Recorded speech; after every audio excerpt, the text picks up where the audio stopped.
Well, hello, friends. Welcome to the Ladybird browser update for December 2025 and January 2026. It's been 2 months in the project. We didn't get an update out last month because of the holidays and illness and all kinds of things. So we're doing them both today. And the first thing we always do in these videos is thank our sponsors. If you're not familiar, Ladybird is funded entirely by sponsors and donors. Companies and individuals who care about the open web and they want us to build an independent implementation of it, which is what we're doing. And today we have a bunch of new and renewing sponsors, starting out with Futo, who renews at the platinum level with $250,000. Huge sponsorships, very awesome. I visited Futo in December. There's an interview with me on their YouTube channel. I will link it in the video description where we talk about Ladybird. And then we have Andreas Meller with $11,000. We have Open Source Santa Claus, which was a little donation thing they ran on Prime's YouTube channel, where the audience got to choose which projects they give donations to. And the funds came from Planet Scale. So all in all, very, very cool. Thanks, Prime and TJ, for hooking that up. We also have $5,000 from an anonymous Chromium developer. Very cool. Thank you for supporting our efforts. And we have Tyler Horvath with $1,000 and Stifle with $1,000 as well. So those are our new and renewing sponsors in December and January. Very, very cool. Okay, so let's start by looking at some numbers. In December, we had 37 individual contributors with 197 pull requests merged. In January, we had slightly more, 40 individual contributors, but a lot more pull requests. So 324 pull requests merge. People are really cranking up the work here. So very cool, very productive. And this month, we are making a bit of a strategic change on our team. So we are switching focus to real websites. 2026 is the year when we're going to put out an alpha version of Ladybird. And so we've spent a bunch of time making tests work better, benchmarks work better, and so on. And we feel that we have a stable enough foundation now that we can trust with edge cases and stuff, and we know how to fix problems when they arise. And it's time to switch focus to making real websites work for real people. And so in the spirit of that, I have some real websites here. But first, I have to tell you about the user agent problem. And this has been bothering us for the longest time because when we just tell websites, hey, I am Ladybird, please give me your content, we often get degraded sort of basic versions of their website from 10 years ago, 20 years ago. Sometimes you get a page that just says, this browser is not supported. Please download a new browser. Some web servers slow down our requests. This is incredibly frustrating. Or sometimes we just get like 403 forbidden because we say that we're Ladybird. They just don't want our traffic. And there is really only one solution to this that actually works without being super frustrating, and that is to change our user agent string. And so before, this is what it looked like. The Mozilla 5.0 is mandated by the HTML spec. And that's not entirely true, of course. We're not Mozilla 5.0. But the rest is true. I'm on Mac OS, AR64, and this is Ladybird. But this user agent string was just giving us a lot of trouble. So we tried to find a solution that was still true, but would also get websites to send us correct stuff. And this is what we came up with. So basically the same thing, plus Chrome, Apple WebKit, and Safari. We picked some recent versions here, and we're probably going to have to keep bumping these for websites to keep working. But yeah, it's unfortunate, but it makes a huge difference because now we actually get the modern versions of websites. We don't get throttled anymore. We don't get 403 forbidden. The web just works way better when we add these little white lies to our user agent string. So that's new this month. And so some real websites, right? Let me show you some. So here's Instagram, showing the Metallica profile page.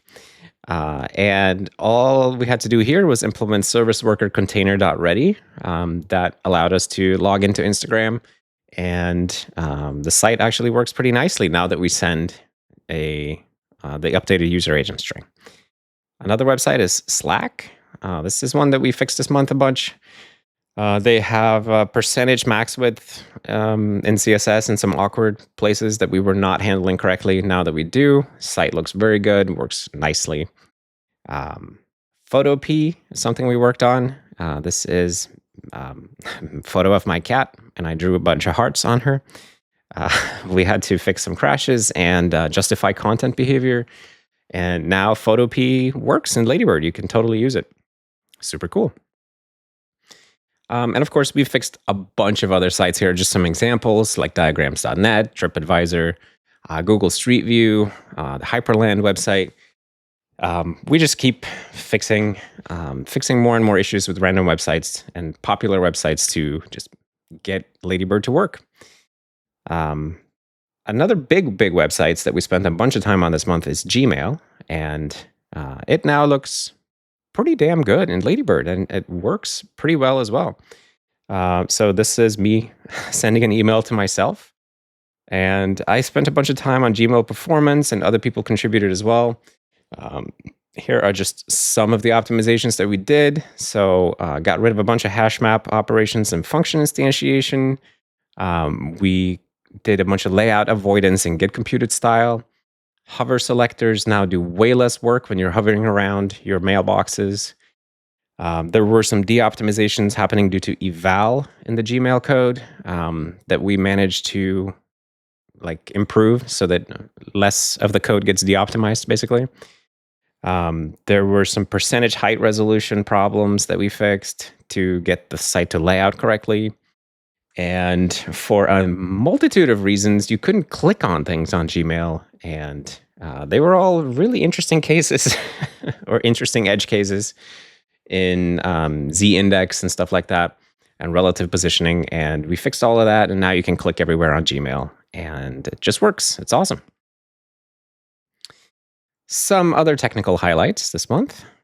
So media playback keeps improving rapidly. We now have unbuffered streaming, which means we can play before we have a full downloaded media file. So very good for video, obviously.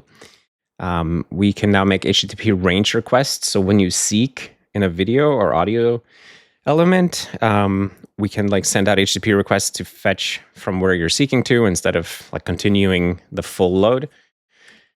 Video frames are now stored as subsampled YUV. We hand those over to Skia so that it can do the conversion on the GPU. Previously, we would do YUV to RGBA on the CPU. So this removes a step that we were doing for every frame on the CPU. Way better, way faster.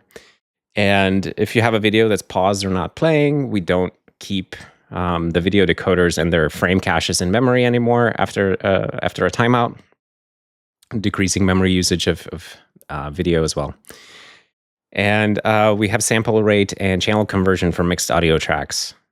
So in JavaScript performance, bunch of stuff happening as well, not just the Gmail stuff.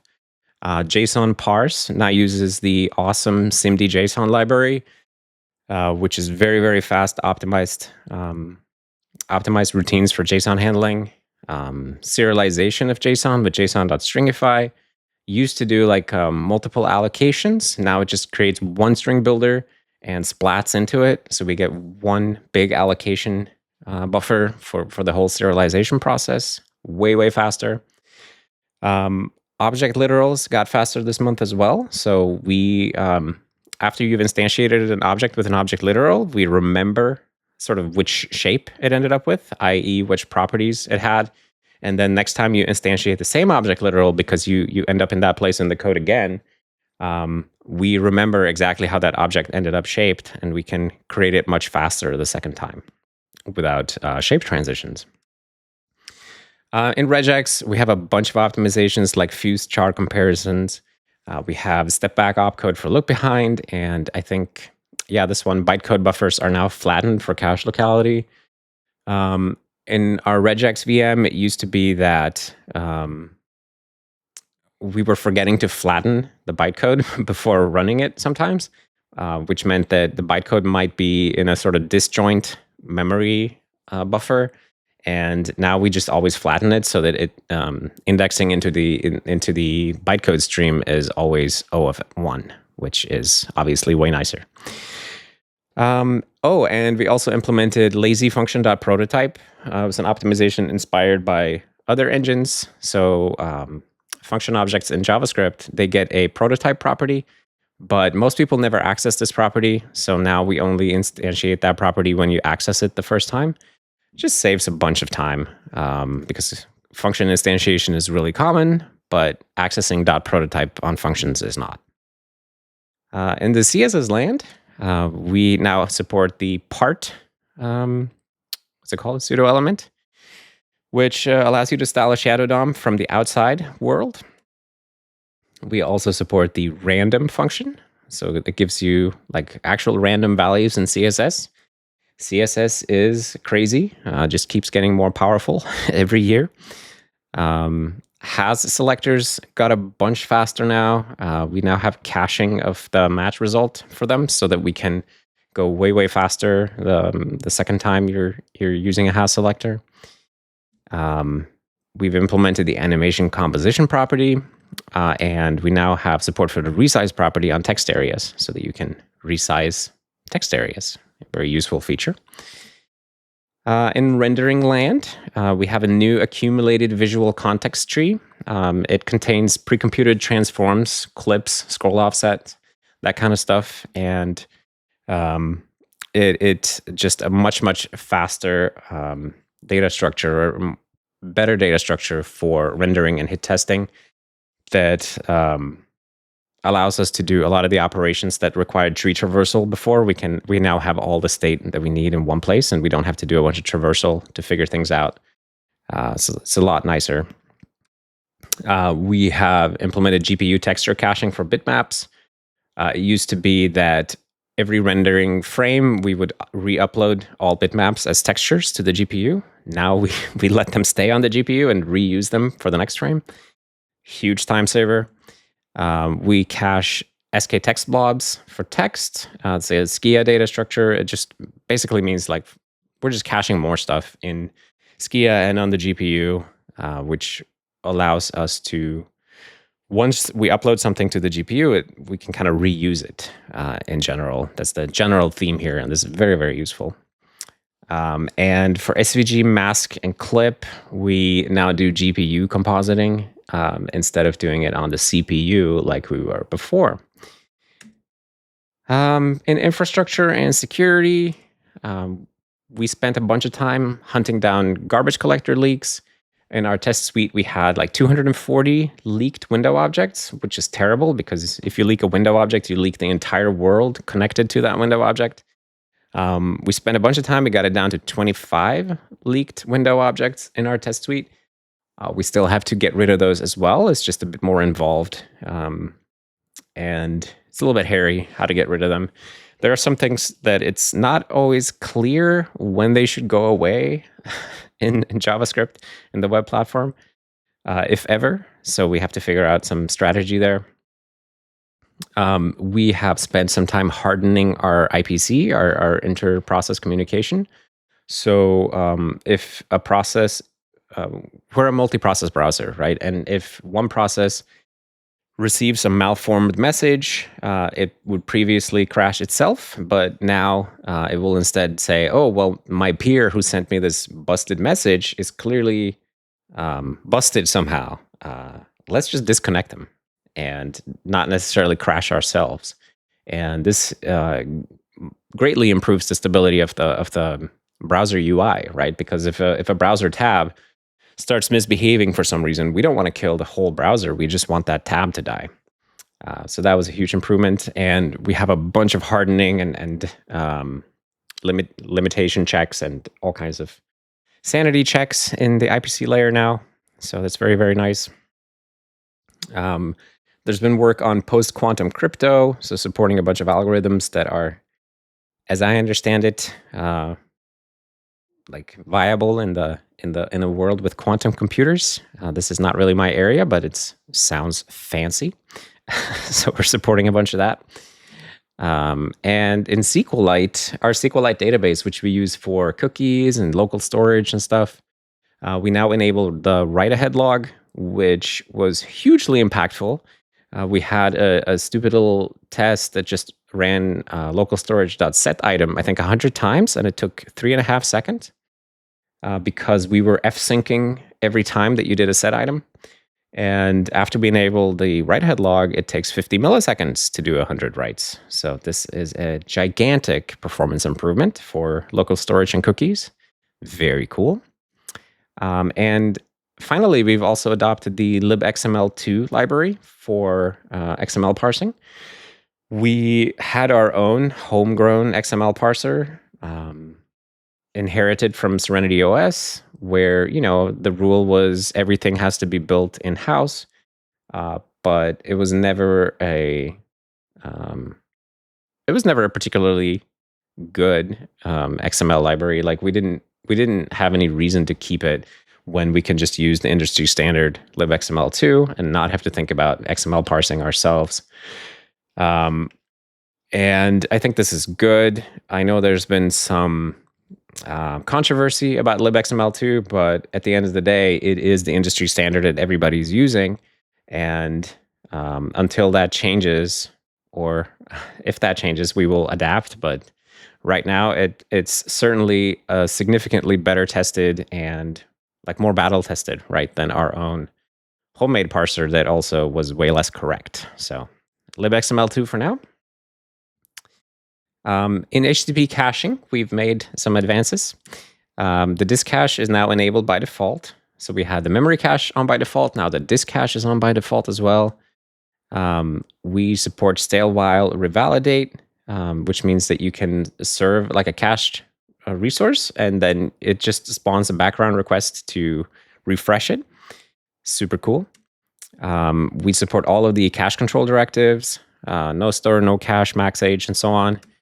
And we also support the HTTP vary header, which is kind of complicated, but now we support it for response caching, which is great.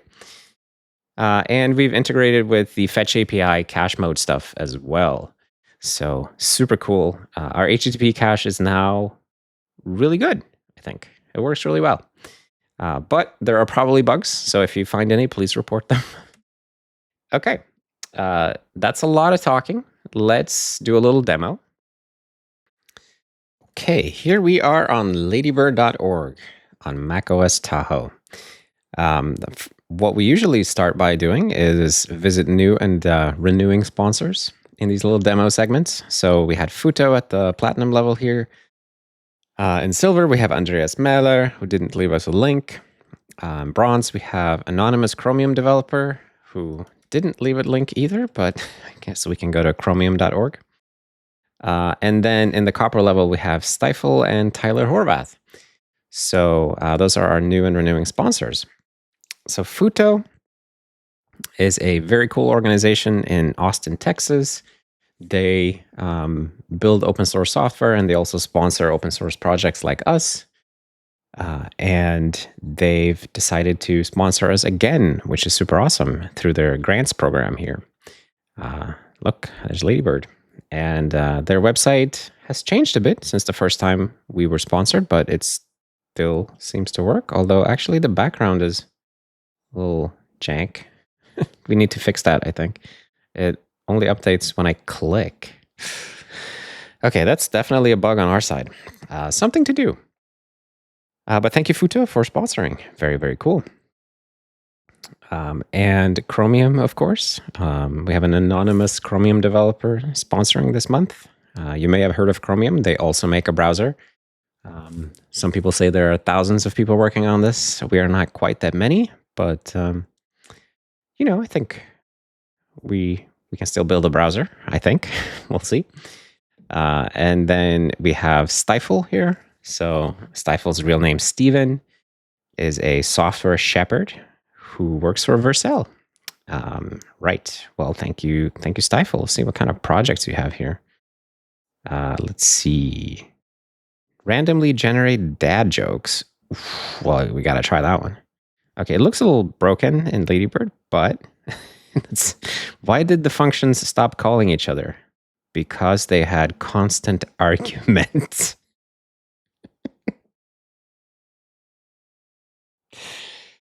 Okay, this is pretty good. What do you call a beverage that is 75% root beer and 75% ice cream? A float. All right. All right, Steven. Um, oh, shoot, the back button doesn't work. I want it to go back. Okay, that's another bug that we need to fix, the back button. But yeah, thank you, Steven, Mr. Stifle, for supporting Ladybird and for the dad jokes. And then finally, we have Tyler Horvath, whose website is currently timing out, according to Cloudflare. So we get this error page here. I hope that it's not our fault. Let's give it a quick look.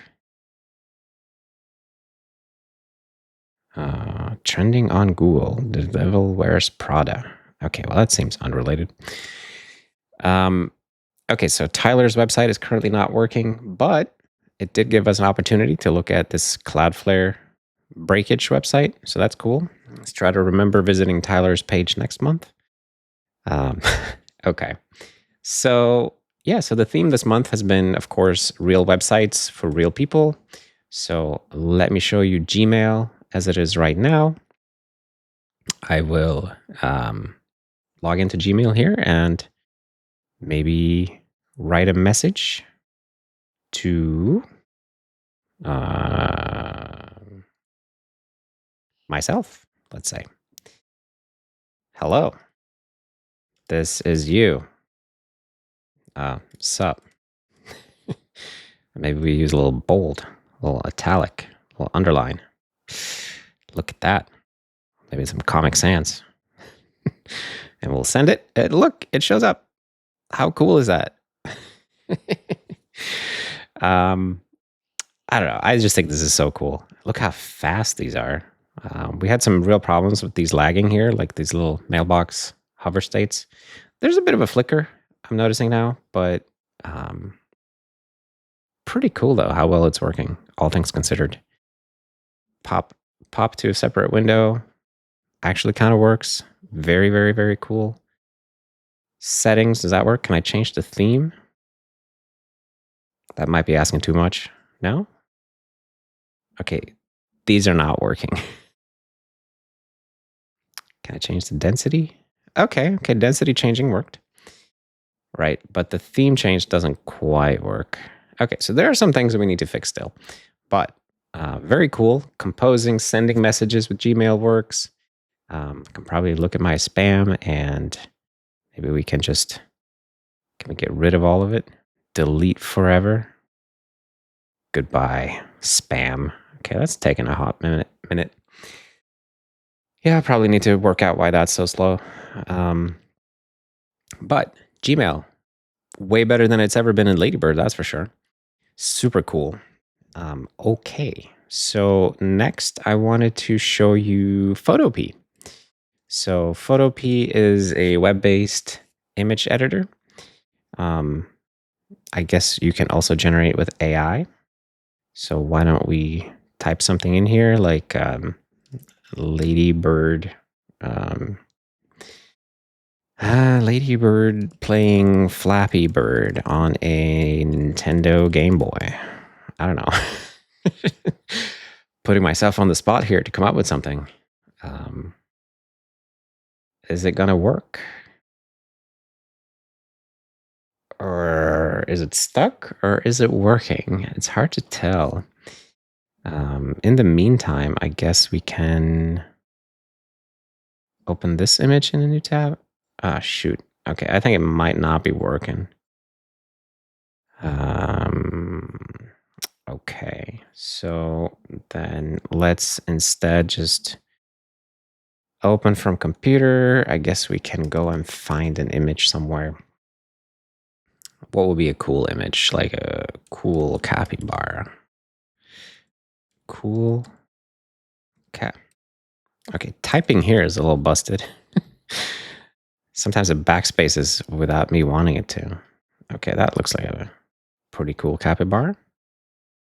Can I get a... We need some like download options here. Okay. I just wanted an image. How do I get an image?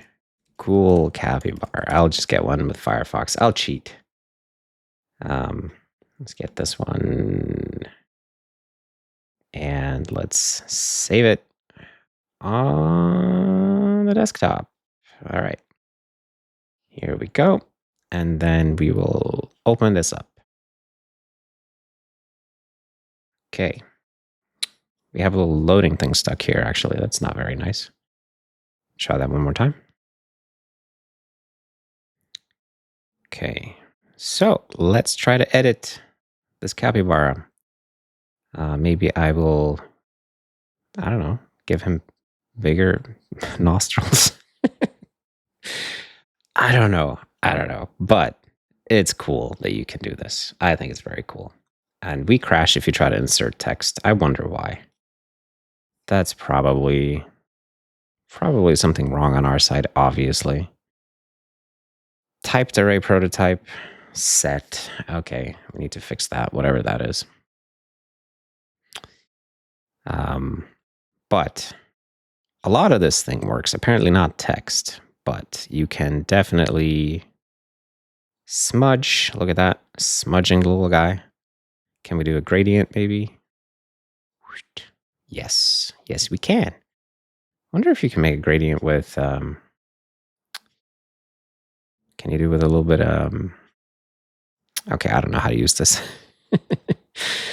I was thinking, can you have transparency in the gradient? That would be cool. You can. Super cool.